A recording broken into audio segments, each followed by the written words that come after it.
Bonjour à tous. Aujourd'hui, nous allons voir le fonctionnement de la fiscalité et surtout l'optimisation des produits de placement financiers.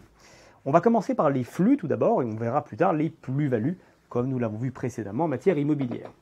Premier flux, le placement issu de la détention d'actions, donc le fait de détenir des actions ou des parts sociales d'une société, qu'elles soient cotées ou non sur un marché primaire ou secondaire, ou hors cote, par exemple votre propre société si vous venez de la créer, eh bien ce placement financier va vous donner droit à des dividendes annuels. Ça c'est le premier sujet.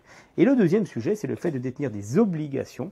Donc cette fois-ci, vous n'allez pas détenir les parts sociales ou les actions de la société, mais vous allez contribuer à son émission de dette, comme si elle faisait un emprunt bancaire.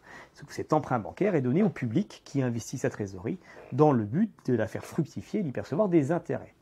Et cette fois-ci, vous n'allez pas percevoir des dividendes, mais vous allez percevoir des coupons de manière annuelle. Les dividendes sont fiscalisés comment? Vous avez deux solutions. Première solution la plus simple, vous percevez 100 000 € de dividendes et vous appliquez la flat tax de 30%. Je vous rappelle que la flat tax est constituée d'un élément fiscal, les 12,8%, et les 17,2% de prélèvements sociaux. Donc si j'ai 100 000 €, je prends la flat tax, je prends 30 000 € d'impôts et j'ai donc 70 000 € de dividendes nets. Première option. Deuxième option, je prends l'ancien régime avec un abattement. Cet abattement est de 40% et je vais subir le TMI donc du contribuable. Par exemple, si j'ai un TMI de 30%, si je vous donne un exemple, ça veut dire que j'ai 100 000 € de dividendes, j'applique un abattement de 40%. J'aurai donc une fiscalité applicable sur 60 000 € de dividendes et non pas les 100 000. Et ces 60 000 vont subir quoi? Mon TMI le plus élevé, donc à 30%. Pourquoi? Parce que je pars du principe et du postulat que j'ai des revenus d'activité qu'on a vu précédemment.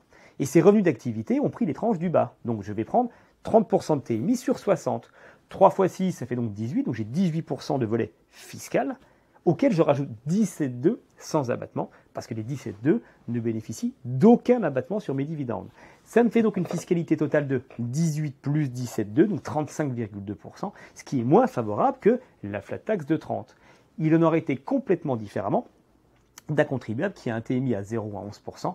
Et là, j'aurais préféré prendre l'ancien régime, donc avec un abattement de 40% et un TMI à 11 ou à 0, plus 17,2. Ça aurait été nettement plus favorable que de prendre une fiscalité faciale de 35,2 qui est supérieure à la flat tax.